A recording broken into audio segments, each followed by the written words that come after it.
Do you think that your ability to talk to people is the most important skill you can have as a salesman? Sure, knowing the right things to say and being able to talk clearly certainly helps when you are trying to make a sale.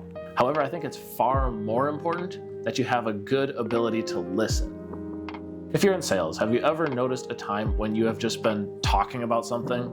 You're going on and on about your company or the benefits or why you think this is the best option for them. What if instead you could ask the right questions and make them ask you for the deal?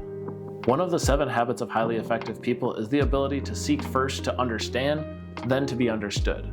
So the more you can ask questions, try to figure out really what is important to the person that you're talking to and what their viewpoint is, the more you'll be able to pitch to their answer. And you may even find that once you ask enough questions and dig down far enough, they might ask you, well, what do you think I should do? Isn't that a much easier position to pitch from when they're asking you a question? They're truly looking for a solution to their problem.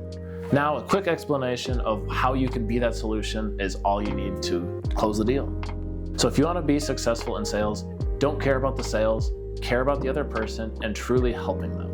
If you would rather not have to knock doors or make calls, you could also try selling online. There's this course called the YouTube Wealth Academy where you can simply start producing videos like this one and make commissions right away.